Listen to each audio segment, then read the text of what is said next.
Hello everyone, welcome to Rekha Singh educational. आज हम लोग बर्तनी शुद्धि पे चर्चा करेंगे। बर्तनी शुद्धि में ये वीडियो मैं ऐसे रैंडमली बना रही हूँ जानकारी के लिए। जैसे कभी कभी हम लोग बोलने में जो भी कुछ बोलते हैं तो सामने वाले व्यक्ति को ये हास्यास्पद लगता है कि हम सही बोल रहे हैं, गलत बोल रहे हैं। तो वही विषय है, जैसे कहाँ ई ध्वनि का प्रयोग होता है, कहाँ अध्वनि का और कहाँ सध्वनि का प्रयोग होता है। कल मैंने ऐसे ही स्कूल बोल दिया था तो उसी पे कमेंट हुआ कि आप गलत बोल रहे हो, स्कूल नहीं होता है, स्कूल होता है। तो जैसे स्कूल, स्कूल, शकूल, स्थाई, अस्थाई, सथाई, स्नान, स्नान, शनान, जैसे ऐसे कई शब्द हैं इस तरह से। तो उसमें कौन सही है और कौन गलत है, इसी टॉपिक को लेके आज मैं वीडियो बनाई हूँ। क्योंकि बचपन से हमें बताया गया कि स्कूल होता है, स्टेशन होता है, और कल जब ये बात मुझे सुनने को मिला तो रात भर मैं सोचती रह गई कि वाकई मैं गलत बोल रही हूँ। फिर इसका व्याकरण नियम, व्याकरण के जैसे जो शब्द होते हैं अस्थाई, स्थाई, सथाई, जैसे बोलने का जो तरीका होता है, कहीं आधा श बोल रहे हैं, कहीं ई ध्वनि के साथ प्रयोग कर रहे हैं, कहीं अध्वनि के साथ प्रयोग कर रहे हैं, और कहाँ स ध्वनि के साथ प्रयोग कर रहे हैं। तो श यानी आधा श, दंत स, इसको दंत स बोला जाता है, ये दांत से बोला जाता है। तो इस दंत स में ई ध्वनि का प्रयोग कब और कैसे होता है, यही आज का विषय है।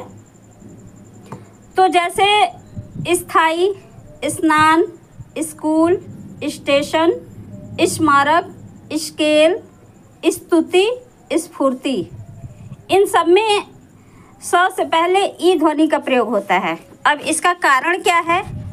इसका कारण ये है कि जब दंत स के बाद स्पर्श व्यंजन यानी क से लेके म तक का वर्ण, क, ख, ग, घ, च, छ, ज, झ, ये पूरा क से लेके म तक का जो व्यंजन होता है स्पर्श व्यंजन बोला जाता है।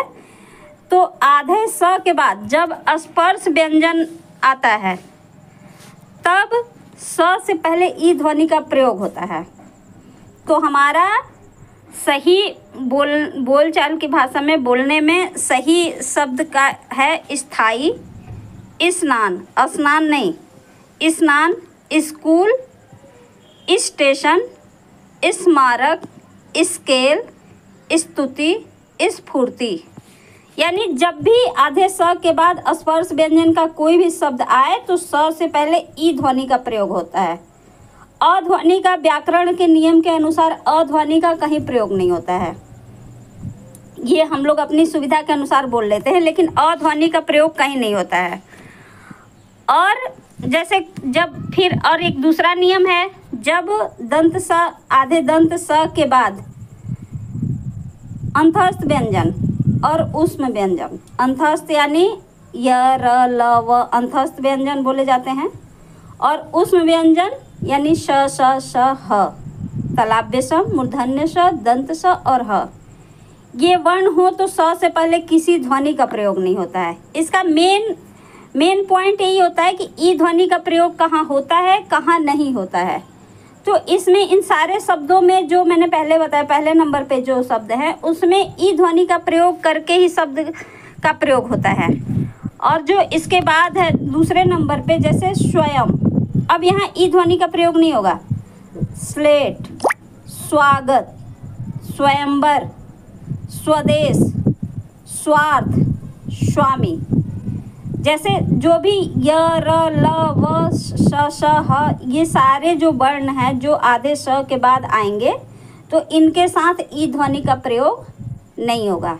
और जब क से लेके म तक जितने व्यंजन होंगे वो आधा स के बाद आएंगे तो उनसे पहले ई ध्वनि का प्रयोग होगा। अध्वनि का प्रयोग या अ लगा देने से शब्द गलत हो जाते हैं।